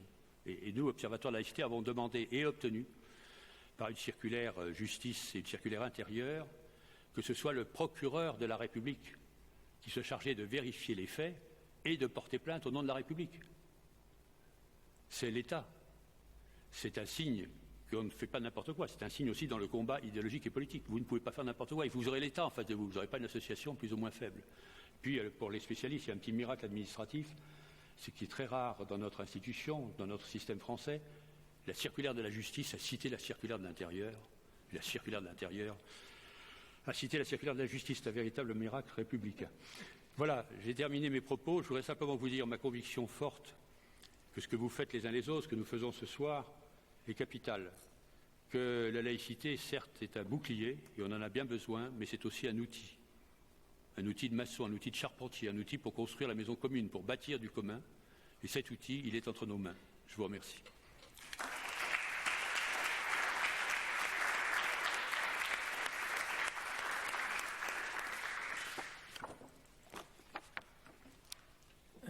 Je vous remercie beaucoup parce que je trouve que les deux interventions à la fois se complètent, se font écho et montrent une forme de convergence qui ne peut que nous rassurer sur l'avenir. Alors, maintenant, Catherine, vous ne souhaitez pas intervenir à la suite de l'intervention de Jean-Louis Bianco? Non, Madame la Présidente, je n'ai que trop parlé et je pense qu'il faut... il faut que nous puissions...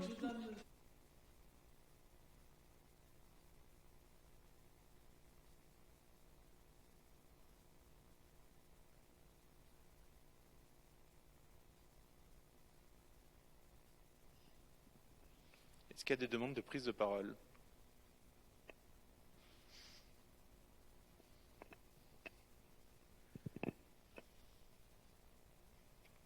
Oui.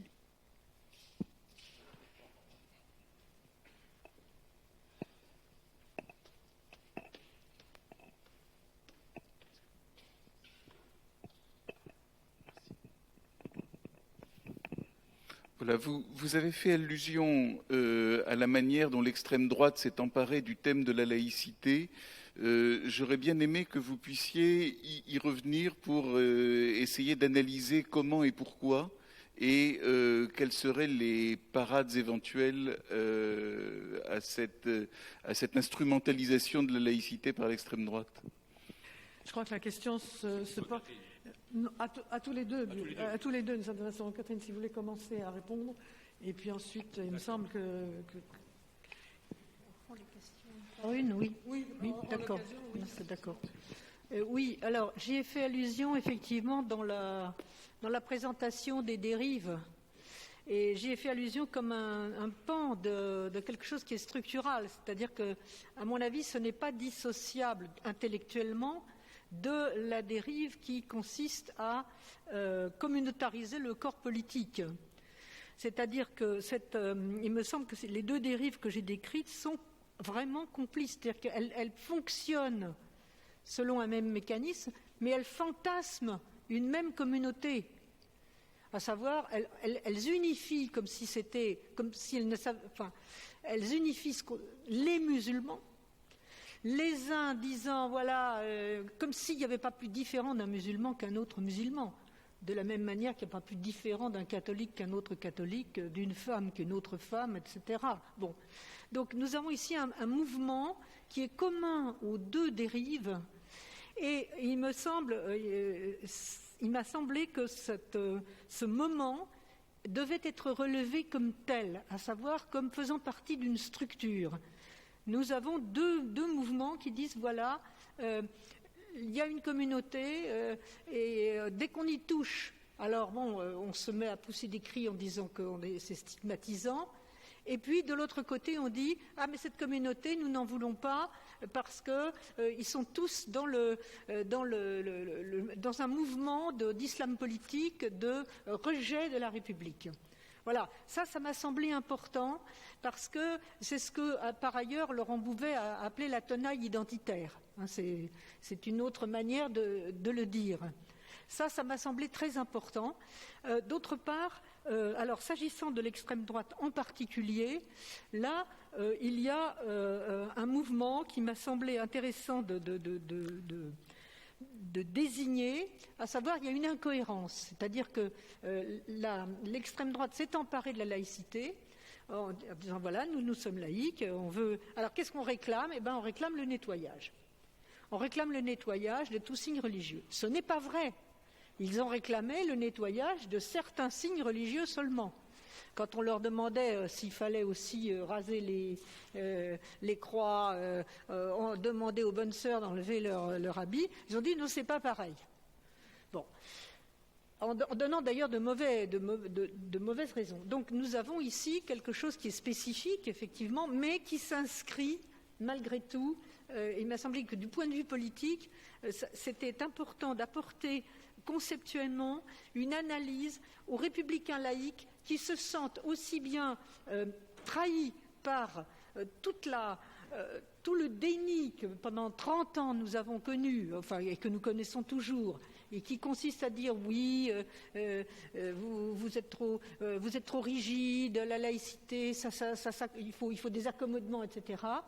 Et qui, d'autre part, se disent, voilà, finalement, il y a un objet républicain qui est abandonné, et c'est l'extrême droite qui le ramasse, qui est dans le caniveau, et c'est l'extrême droite qui le ramasse et qui le déforme. Mais en fait, ces deux dérives sont complices. Voilà, c'est ça qui m'a semblé intéressant de faire, pour ce que je sais faire, en tout cas. Voilà.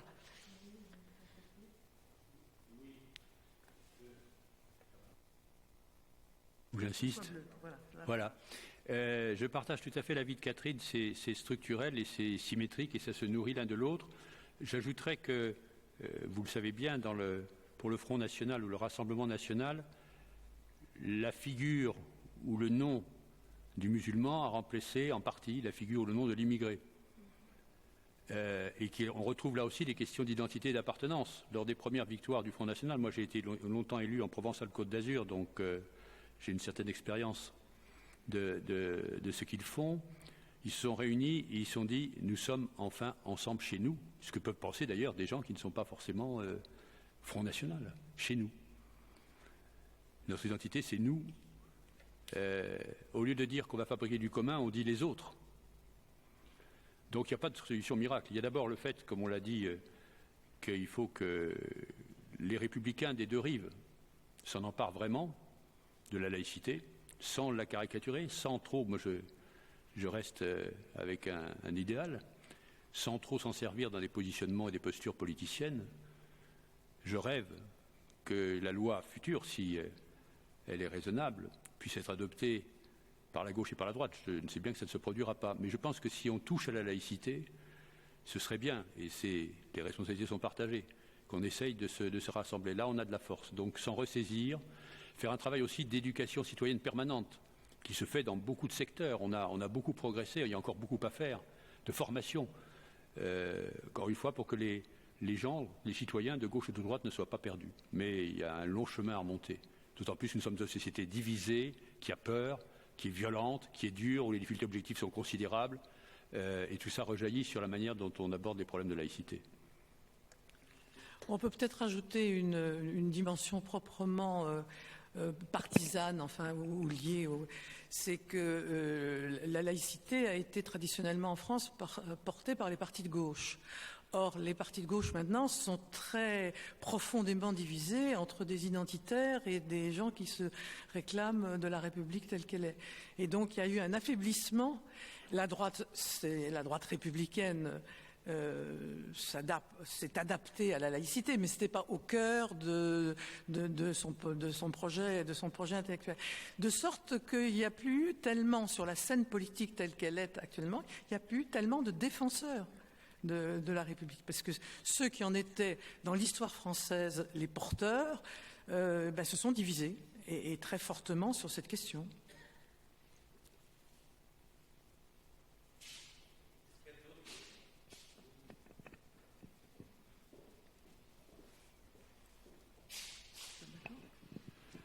Bonsoir.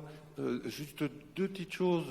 Vous dites la gauche, quelque part, a évolué dans un sens peut-être pas tellement positif. Mais moi, j'ai eu l'occasion...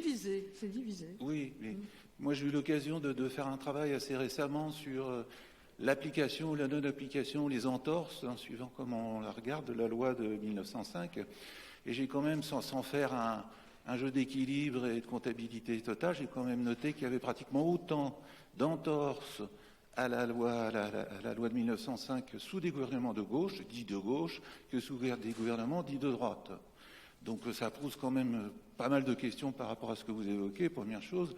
Deuxième chose, j'ai bien aimé quand j'ai entendu, je crois que c'est M. Bianco qui a cité la promesse républicaine, le principe de la promesse républicaine qui n'avait pas été tenu. C'est quand même, si vous pouviez étendre un petit peu, en dire un petit peu plus sur cet aspect-là, parce que je crois que c'est quelque chose quand même qui rentre dans le débat public, savoir ce qu'on met derrière cette promesse en termes d'intégration, en termes sociétal également, en termes de réussite sociale, en termes d'inégalité. On a quand même ce débat-là derrière la question de la laïcité. Et j'ai quand même, moi, pour terminer, pour pas être trop long, l'impression qu'une nouvelle fois, je crois que vous l'évoquez en filigrane, c'est que les politiques, entre guillemets, vu qu'on est presque en campagne préélectorale, sont en train de s'emparer de la thématique de la laïcité, alors que jusqu'ici, ça n'intéressait pas grand monde, semble-t-il, à part quelques-uns qui le récupéraient, vous l'évoquez, mais pour peut-être nous faire une nouvelle loi, alors que la loi de 1905 les entorse et n'a jamais été totalement appliquée, et on va déjà repartir comme on fait dans d'autres domaines, la formation professionnelle notamment, une nouvelle loi avant de tirer vraiment les enseignements de ce qui a été ou ce qui n'est pas encore. Avant de donner la parole à M. Bianco pour vous répondre, je voudrais rappeler que la loi de 1905 il y a eu 3 ans de débat dans l'élaboration de cette loi. Et comme vous savez, que la qualité d'une loi se voit au temps pendant lequel elle résout les problèmes. Ce qui fait que la loi de 1905 est certainement une grande loi, mais ça a été le produit d'énormément de travail, de débat, je ne sais pas s'il y a 3 ans pour élaborer une loi républicaine. Monsieur Bianco, vous voulez répondre à ça? Oui, je suis, si je comprends bien, comme vous, sceptique sur la multiplication des lois. Je crois que c'est peut-être pas tout à fait ce que vous avez dit, si c'était ça. Je crois que ça ne fait que s'amplifier. J'ai été député pendant un certain temps, on fait des lois de plus en plus mal écrites, et on n'applique pas les lois existantes, et on ne se préoccupe pas très souvent de voir leur évaluation. Et il y a des tas de choses, ça c'était le travail d'observateur de la laïcité, qu'on a dit aux gouvernements successifs, sous le quinquennat précédent comme sous celui-ci, il y a plein de choses que vous pouvez faire sans avoir besoin d'une loi nouvelle. Par exemple, le contrôle financier des associations. L'idée de dire qu'il faudrait que tout le monde se mette en 1905 pour qu'on distingue le cultuel du reste est une idée juste. Mais on a le droit de contrôler les associations.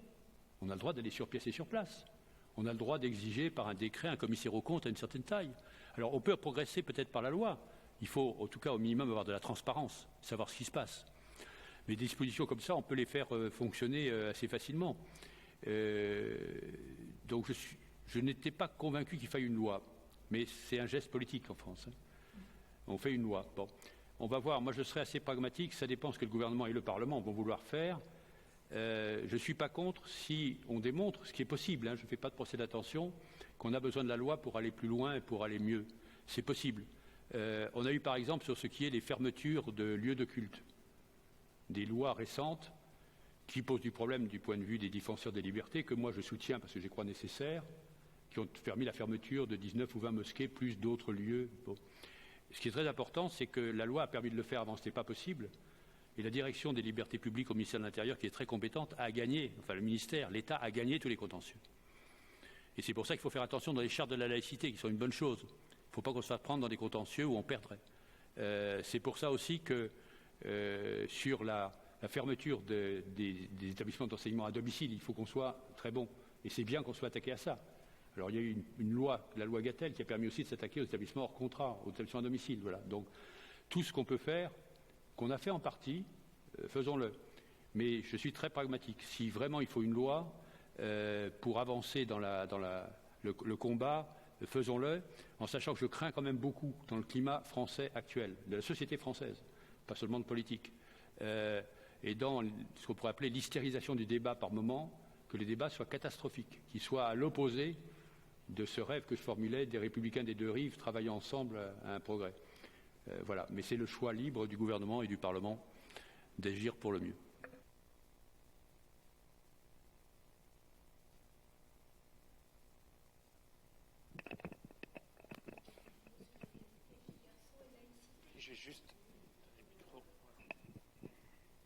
Voilà, merci Dominique de me donner la parole. Vous me l'aviez déjà donnée au sein du Conseil des sages et je crois que je suis déjà venue ici, monsieur l'administrateur, pour débattre sur la question femmes et laïcité, il me semble.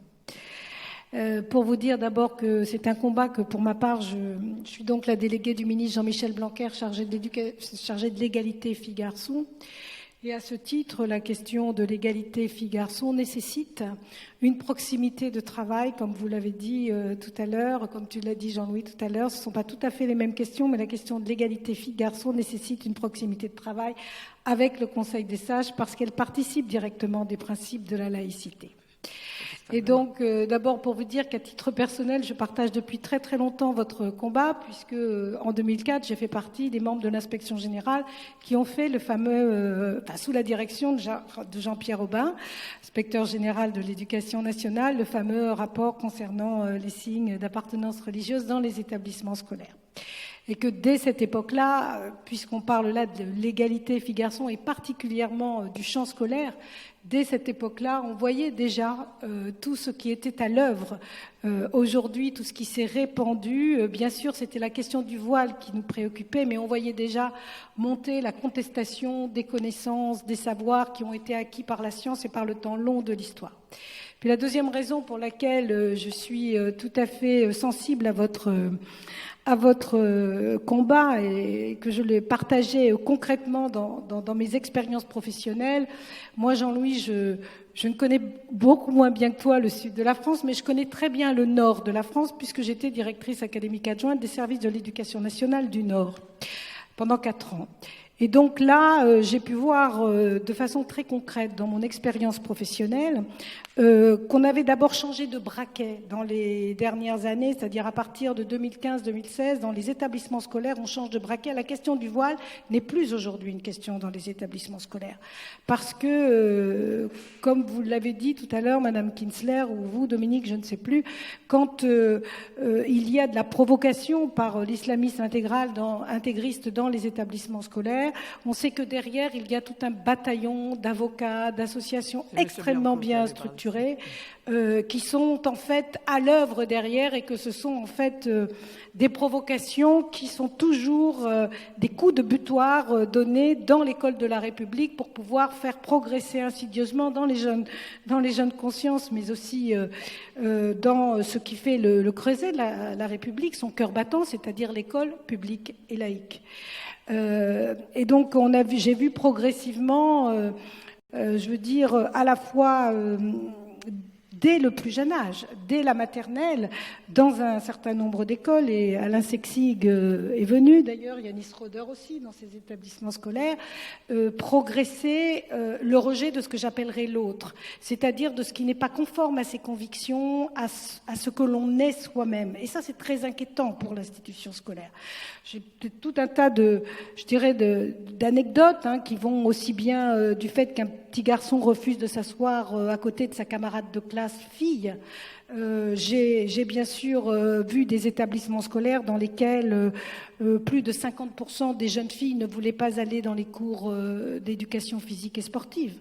Là, je veux dire, contestation d'un certain nombre de disciplines, les sciences et vie de la Terre, ancienne biologie, bon, voilà, l'histoire, la philosophie, toutes ces questions-là, ce ne sont pas des questions fantasmées, ce sont des questions que l'on voit dans les établissements scolaires et parfois même, je dirais, des adultes qui refusent de serrer la main des directrices d'école, des chefs d'établissement femmes ou bien encore des enseignantes ou qui viennent les insulter à la sortie des classes. Donc, j'ai vu bien sûr toutes ces questions-là et la soumission très jeune de ces jeunes filles, de ces jeunes élèves à l'autorité des hommes, que ce soit les imams, les pères, les frères et que sais-je encore. Bon. Et donc, dans cette question de la lutte, alors moi je ne suis pas très à l'aise avec le terme séparatisme, parce que comme tu l'as dit Jean-Louis, il existe bien d'autres formes de séparatisme dans la République, et que sur les questions, moi j'appellerais ça plutôt lutte contre l'obscurantisme religieux dans l'institution scolaire. Je me place que dans ce que je connais moi, c'est-à-dire bien l'institution scolaire. On voit bien que la question première, c'est quand même la question du contrôle du corps des femmes, qui pour toutes les formes d'intégrisme religieux est le premier enjeu, le premier objet, le premier sujet. Et donc ça, c'est un sujet qui, moi, personnellement, m'intéresse beaucoup, de partager avec vous, de me nourrir de ce que j'entends, etc., de façon aussi à permettre, et ça, je sais que vous êtes nombreux à le faire, et en particulier le Conseil des sages, à ce que nos enseignants, nos cadres, soient sensibilisés à ces problématiques, parce que l'on voit bien que lorsqu'on y est confronté au quotidien, à l'usure du quotidien, à la solitude du quotidien, quand on est enseignant, bien finalement, on laisse passer un certain nombre de choses, parce que finalement, c'est une énorme vague qui est au-dessus de votre tête et que vous ne pouvez pas, comme un nageur solitaire, refluer à vous tout seul. Donc voilà, donc ce que je souhaitais vous dire, c'est que moi je suis très sensible à ce combat qui n'est pas terminé, et qui est au contraire un combat qui, à mon avis, s'amplifie, se ramifie, un combat aussi qui va avec celui d'égalité, parce que quand on parle aux jeunes et qu'on leur dit, comme tu l'as dit Jean-Louis tout à l'heure, que quand on est favorable, enfin quand on est dans le cœur de la laïcité, on est pour l'égalité entre les femmes et les hommes, entre les filles et les garçons, alors nos jeunes qui connaissent pas bien, qui comprennent pas bien, nos jeunes générations, l'intérêt de ce principe de laïcité, alors là, ils le comprennent très bien, parce qu'on sait très bien que la démocratie demande de la complémentarité et que la République demande de la mixité. Et donc, je crois que c'est très important que l'on puisse travailler ces deux combats en même temps, parce que je crois qu'ils ne sont pas tout à fait intégrés l'un dans l'autre, mais ils sont quand même frères et sœurs, si je puis m'exprimer ainsi. Merci. Merci. Est-ce qu'il y a encore ou bien ce que nous considérons que... Je pense qu'on va pouvoir conclure. Il n'y a pas de conclusion à avoir, sinon que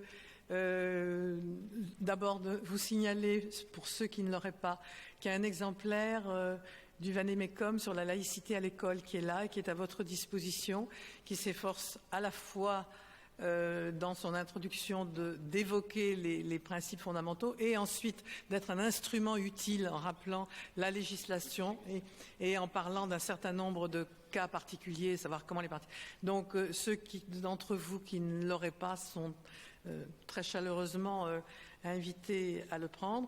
Et d'autre part, il y aura la prochaine séance reviendra du point de vue des juristes, qui a déjà été abordé par Jean-Louis Bianco, mais il y aura une discussion juridique, disons, plus développée, puisqu'il y aura plusieurs personnes de sensibilité ou de religion ou d'appartenance différentes, mais qui vont se retrouver autour de ce que nous avons en commun, la laïcité, la citoyenneté, la République, c'est-à-dire que ce n'est pas contre toutes les différences, c'est la condition de l'exercice des différences, c'est-à-dire de la liberté de tous les hommes, et ce sera prolongé par les 2 conférences suivantes.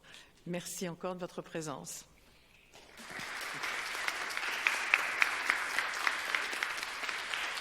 Un dernier petit mot déjà pour vous remercier, Madame la professeure Catherine Kinsler, Madame Dominique Stemperle, donc la présidente du Conseil des sages de la laïcité, et puis Monsieur le ministre, évidemment Jean-Louis Bianco, président de l'Observatoire de la laïcité, pour ce dialogue très fécond et très intéressant pour relancer ce cycle de conférences interrompu par la crise Covid, qui a fait honneur à cet amphithéâtre Abbé Grégoire, vous l'avez souligné. Nous vous donnons rendez-vous le 17 novembre 2020 pour l'Islam à la table de la République, avec Souad Ayada, Galeb Bencher, Rémi Braque, Didier Lesky et Jean-Pierre Aubin pour ce sujet très intéressant, qui ne manquera pas de vous intéresser. Vous dire qu'on a eu quelques difficultés pour la diffusion en direct, mais que cette conférence a été enregistrée, qu'elle sera rediffusée sur les réseaux pour pouvoir diffuser en tout cas ce dialogue extrêmement fécond. Merci à vous et en espérant vous voir le 17 novembre.